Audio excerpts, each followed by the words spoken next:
Circle induction, please welcome the award-winning and multitasking attorney, author, reporter, talk show host, and Fox News broadcaster, Geraldo Rivera.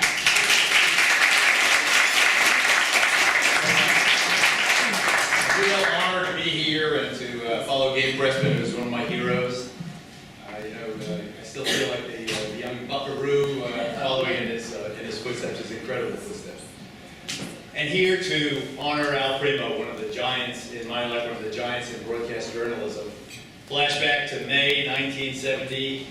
Kent State had just happened. 4 students were shot dead by the National Guard. The city was on the edge of self-destruction. Newark had burned in '67. The city had problems up in Harlem earlier in the decade of the 60s. Other cities around the country were going up in flames. And Al came up from Pennsylvania and created, or brought with him this incredible concept that he had developed, eyewitness news. And he put together this team: Ken McQueen, Norm Fine, Al Edelson, Ron Tendilia, and they paired Al at the fore, paired Bill Butel, a classic gentleman anchorman, with the irascible Roger Grimsby. And as dynamic and as original as that pairing was, Grimsby and Butel, the genius of Al Primo was in the gathering of the news team, the reporters that he assembled. Not only were they really, for the first time, I believe, truly integrated, racially, religiously, they looked different chronologically. There were old ones, young ones, little ones, tall ones. They came from every corner of the world. He really, I think, and it is not stated nearly enough, led the charge to integrate local news, to make the news team look like a reflection of the community the news team was seeking to serve. That is a monumental achievement. You have to remember how segregated so many aspects of New York life was at that time. So it was that summer, that volatile summer of 1970, I was representing a group called the Young Lords. The Young Lords, really the first U.S.-based Puerto Rican activist group. They had taken over a church in Spanish Harlem, and they held the church because the congregation of the church had prospered and moved out of East Harlem, moved to the surrounding suburbs. They took over the church because they wanted to install free breakfast programs, free lead paint poisoning treatment and testing programs, other programs like that. But they held the church, they held it for 3 days, they held it long enough so that news teams could go up there and set up their live cameras. In those days, to go live from a location, you needed a semi-truck. It was, great big cameras, big studio cameras, they rolled down. And I was the spokesman, one of the spokesmen, along with Pablo Guzman, for the Young Lords.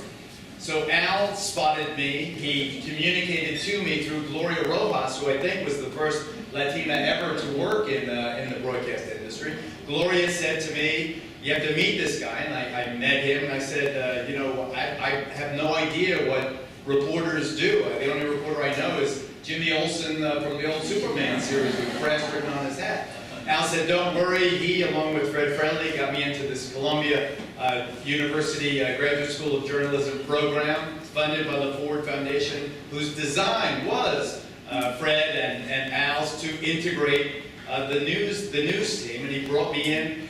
Not only did he integrate us in every respect so that the team really did look like the community, did look like New York for the first time, but he gave us a new kind of dynamicism, that's the word, an energy. He said, "Get involved, walk, talk, sit on the curb when you talk to people. Get to know them, get to reflect their reality." He really, in every regard, I think, created the modern television reporter. I owe him my career. I honor him. The fact that you are honoring him and inducting him to this gold circle is fitting in every regard, not just the chronology of his half-century of remarkable service, and he's got kids' news now, and he's still consulting news teams all around, but because he was a pioneer for integration, a pioneer for the modernization of local news.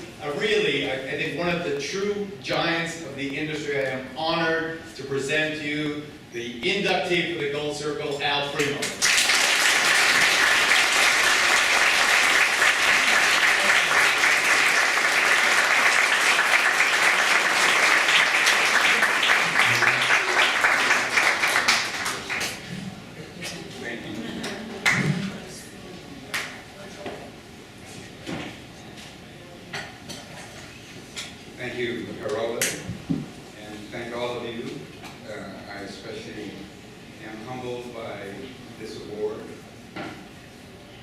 which comes to me at a time of great change in the industry. And it's a long way from WDTV in Pittsburgh, Pennsylvania, 1953, when as a high school graduate, stumbled into a television station. We didn't have a television in our house. I didn't actually know that television was broadcast. But I went to this building, the Chamber of Commerce building in Pittsburgh, got off the elevator on the 10th floor and made a left turn into the business office, I thought. And it turned out it was a television station. So I had said, I'm here to apply for a job. I got the application, filled it out, and at the top it said the Dumont Television Network. And so I didn't want to embarrass myself, so I filled it out. And lo and behold, the next day I got hired as a mailboy. And that was in 1953. Well, I spent almost 13 years there doing every job there was to do in television, journalism. And I thought I was going to spend the rest of my life in Pittsburgh because every job I ever applied for, I never got. And they kept bringing these news directors in as I kept moving up the ladder. And the last thing that happened was they brought the new news director in, who was the columnist for the Pittsburgh Press newspaper. The general manager brought me to his office and said, Dave Kelly doesn't know anything about television, and your job is to teach him everything you know. And I was kind of heartbroken, but I turned around, went back to my desk, met Mr. Kelly, and we went on. Finally, I did get a call from a visiting corporate executive to become the news director of KYW Television. They picked me because it was Westinghouse's biggest station in Pennsylvania, and because of my experience, it turned out to be a good thing. I got there and I noticed, being from Pittsburgh, you know, it's a big union town, and one of the things that you have to do is find what the rules and regulations are. You got to read that contract. And in Philadelphia, which was the station was owned by NBC, I looked at the contract of AFTRA, and everybody in the newsroom, from the copy boys to everybody, was a member of AFTRA. And I'm looking at the contract, and I see this clause that says, any member of AFTRA can write, report, and appear on the air with his own story for no additional compensation. Now, that was a very big revelation because in 1965, anytime anybody appeared on television, even if your hand was on, you had to get a talent fee. So I called the lawyer and said, does this really mean what it says? And he said, yes. I said, well, I'm going to put these guys on television. I'm going to put them on newscasts. He said, you can do it. And that was the first opportunity to take all the stuff that I developed and worked on and had this experience over the 13 years in Pittsburgh and put it into effect. Well, within a very, very short period of time, we started using a beat system. We started getting stories. Originally, the newspapers went crazy. We beat the #1 news in like 60 days, and the #1 news was John Facenda, who was the voice of the NFL and a big popular guy. And nobody noticed because, you know, in Philadelphia, nobody notices anything. That's why they bring Broadway shows to test it in Philadelphia. But one day, about 3 years later, I get a call from the general manager of WABC. And he said, I hear you're a hot news director. I'd like to come up here and visit.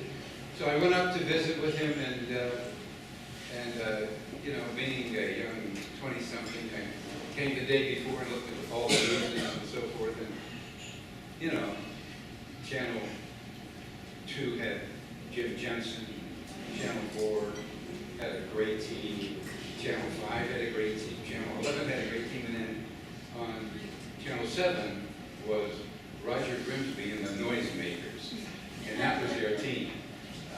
Roger Grimsby, Howard Cosell, Rona Barrett, etc. To make a long story short, I was able to get them to to hire me with the provision that I could really make some serious changes. And of course, nobody was watching ABC local in those days, even people at ABC. So I was able to do this. What happened was, in Philadelphia, you know, we had hired the first African-American reporter, put her on the 11 o'clock news, she was an instant hit, you know, had the reporters go out and cover their beats and generate stories. And that's what we did in New York. They put me up at the Sheraton Hotel down here, and every day I'd walk up the Sheraton Hotel to 66th Street, and there were, you know, black people, Hispanic people, Jews, Italians, women, and all the TV stations had an anchorman, a weatherman, a sportsman, and a gay pressman. It was formidable then as he is now. And what we really tried to do was to create the first news family. I wanted everybody in the community to see somebody that was part of their family group on television. And besides which, everybody living in New York, or not everybody, but most people living in these big iron cages, came home from their hard day of work to a lonely apartment, and what I wanted to do was give them a family, and we did, and it was wonderful, and it was a great experience. But one of the best things that I ever did in my life was to work with Geraldo to do the Willowbrook story.